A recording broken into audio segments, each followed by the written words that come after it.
എല്ലാം തന്നെ തൻ്റേതായ ഒരു കൃത്യമായ സ്ഥാനം അടയാളപ്പെടുത്തിയ ഭാവഗായകൻ വിടവാങ്ങിയിരിക്കുന്നതാണ് ഈ ഒരു നിമിഷത്തെ ഏറ്റവും പ്രധാനപ്പെട്ട ഒരു വാർത്ത. അന്ത്യം തൃശ്ശൂരിലെ മലയാള സിനിമയിലെ പിന്നണി ഗായകനും ഭാവഗായകനുമായിട്ടുള്ള പി ജയചന്ദ്രൻ വിട പറഞ്ഞിരിക്കുകയാണ്. എങ്ങനെയാണ് അദ്ദേഹത്തെ ഓർക്കുന്നത്? അദ്ദേഹത്തെ എന്റെ തലമുറ ഓർക്കുന്നത് തീർച്ചയായിട്ടും ഈ പലതവണ ഇവിടെ ആവർത്തിച്ച് കേട്ട ആ പദപ്രയോഗം തന്നെയാണ് ഭാവഗായകൻ.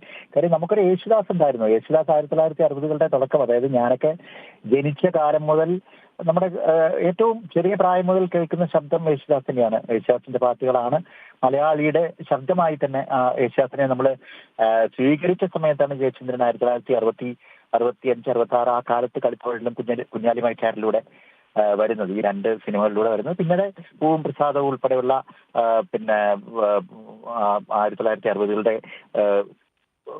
ഒടുവിലുള്ള പാട്ടുകളും പിന്നെ 70-കളായപ്പോഴുള്ള പാട്ടുകളൊക്കെ എന്ന് പറഞ്ഞാൽ നമ്മുടെ പാടുന്ന പാട്ടുകളുടെ എണ്ണം അന്നത്തെ യേശുദാസിന്റെ ആയിട്ട് കമ്പയർ ചെയ്യുമ്പോൾ വളരെ കുറച്ചാണ്. പക്ഷെ ഓരോ പാട്ടും നമ്മുടെ മനസ്സിലേക്ക് ആഴ്ന്നിറങ്ങുന്ന ചെല്ലുന്ന രീതിയിൽ, അതായത് നമ്മൾ കേട്ട് അനുഭവിക്കുന്ന യേശുദാസിന്റെ ശബ്ദത്തിൽ നിന്ന് പാടെ വ്യത്യസ്തമായ മറ്റൊരു ശബ്ദം, അതും ഒരു വികാര തീവ്രമായ അല്ലെങ്കിൽ വൈകാരിക ഭാവം തുടിച്ചു നിൽക്കുന്ന പാട്ടുകൾ. അതാണ് ജയചന്ദ്രനെ അന്ന് തന്നെ ശ്രദ്ധേയനാക്കിയത്.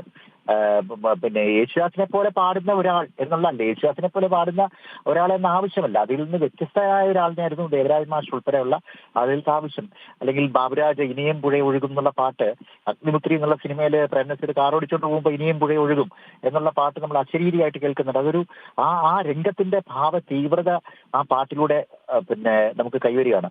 അല്ലെങ്കിൽ മധു പാടുന്ന ഖദീജയിലെ പാട്ട്, അതിലെ ആ പാട്ടിന്റെ ഒരു കാമുകൻ കാമുകയെ ഒളികണ്ണിട്ട് നോക്കിക്കൊണ്ട് ആ പാട്ട് പാടുകയാണ്. വളരെ മന്ദമായ ഒരു സ്വരത്തിൽ പാടുകയാണ്. അപ്പൊ ഇങ്ങനെ നമുക്ക് എന്താ പറയുക, യേശുദാസ് പാടി വെച്ച പാട്ടുകൾ നമ്മൾ പിന്നെയും കേൾക്കുകയും പിന്നെ ആസ്വദിക്കുകയൊക്കെ ചെയ്യുമ്പോൾ ഇതാ ഇങ്ങനൊരു ഗായകൻ എന്നുള്ളതാണ് നമ്മളെ ജയചന്ദ്രൻ അനുഭവപ്പെടുത്തിയത്. അതാണ് ജയചന്ദ്രന്റെ മലയാള സിനിമയിലെ പിന്നണി ഗാനരംഗത്തെ അദ്ദേഹത്തിന്റെ സ്ഥാനം. അതാണ് അദ്ദേഹം ശാസ്ത്രീയ സംഗീതം ആഴത്തിൽ പഠിക്കാതെ തന്നെ അദ്ദേഹത്തിന്റെ രാഗം ശ്രീരാഗം എന്നുള്ള ബന്ധനത്തിലെ ആ ഒരു പാട്ട് കൊണ്ട് അദ്ദേഹം സംസ്ഥാന അവാർഡ് നേടി.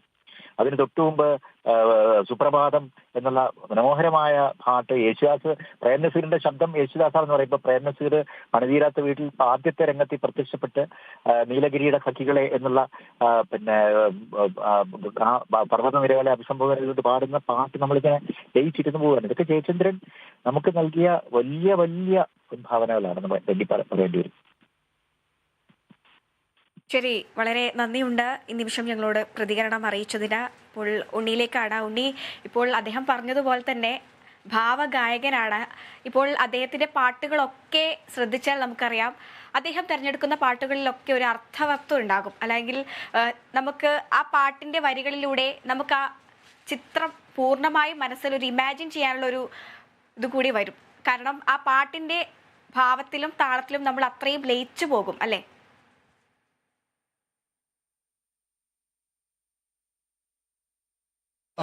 ഭാവഗായകൻ എന്നത് തന്നെയാണ് എല്ലായ്പ്പോഴും അദ്ദേഹത്തെ പി ജയചന്ദ്രൻ എന്ന പേര് കേൾക്കുമ്പോൾ തന്നെ എല്ലാവരും പറയുന്ന അല്ലെങ്കിൽ ഓർമ്മിക്കപ്പെടുന്ന ഒന്ന് ഭാവഗായകൻ എന്നത് തന്നെയാണ്. അദ്ദേഹം ആ രീതിയിൽ അദ്ദേഹത്തിൻ്റെ സംഗീതത്തെ അദ്ദേഹം അടയാളപ്പെടുത്തിയത് അങ്ങനെ തന്നെയാണ്. എന്തായാലും അദ്ദേഹത്തിൻ്റെ ഒരു വിടവാങ്ങൽ വലിയ രീതിയിൽ തന്നെയാണ് ഈ ഗാനശാഖ അല്ലെങ്കിൽ സംഗീത ലോകത്ത് തന്നെ ഒരു വലിയൊരു വിടവായി തന്നെ ഉണ്ടാകും എന്നതാണ് പറയേണ്ടിയിരിക്കുന്നത്. എന്തായാലും അല്പസമയം മുമ്പാണ് അദ്ദേഹത്തിൻ്റെ അന്ത്യം സംഭവിക്കുന്നത്. അദ്ദേഹം തൃശ്ശൂരിലെ സ്വകാര്യ ആശുപത്രിയിൽ ചികിത്സയിലായിരുന്നു, അർബുദബാധയെ തുടർന്ന് ചികിത്സയിലായിരുന്നു. പിന്നാലെയാണ് 80-ാം വയസ്സിൽ അദ്ദേഹം വിടവാങ്ങുന്നത്. എന്തായാലും അദ്ദേഹത്തിൻ്റെ മൃതദേഹം രാവിലെ വീട്ടിൽ പൊതുദർശനത്തിന് വെക്കുമെന്നാണ് അറിയാൻ കഴിയുന്നത്. നാളെ രാവിലെ 8 മണിക്ക് പൂങ്കുന്നത്തെ വീട്ടിൽ പൊതുദർശനം ലഭിക്കും.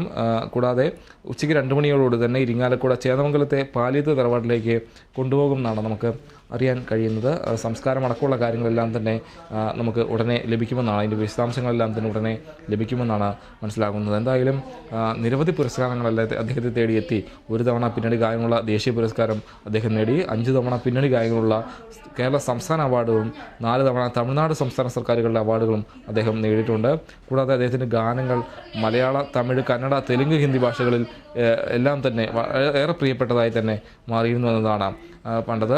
ഞാൻ നേരത്തെ പറഞ്ഞതുപോലെ തന്നെ കുഞ്ഞാലിമരക്കാർ എന്ന ചിത്രത്തിന് വേണ്ടിയാണ് അദ്ദേഹം ആദ്യം പാടിയത്. പക്ഷേ പുറത്തു വന്നത് കളിത്തോഴൻ എന്ന ചിത്രത്തിന് വേണ്ടി പാടിയ ഒരു ഗാനമാണ്. മഞ്ഞലയിൽ മുങ്ങിത്തോർത്തി ധനുമാസ ചന്ദ്രിക വന്നു എന്ന ആ മനോഹര ഗാനമാണ് അദ്ദേഹത്തിൻ്റെതായി ആദ്യം പുറത്തു വന്നത്.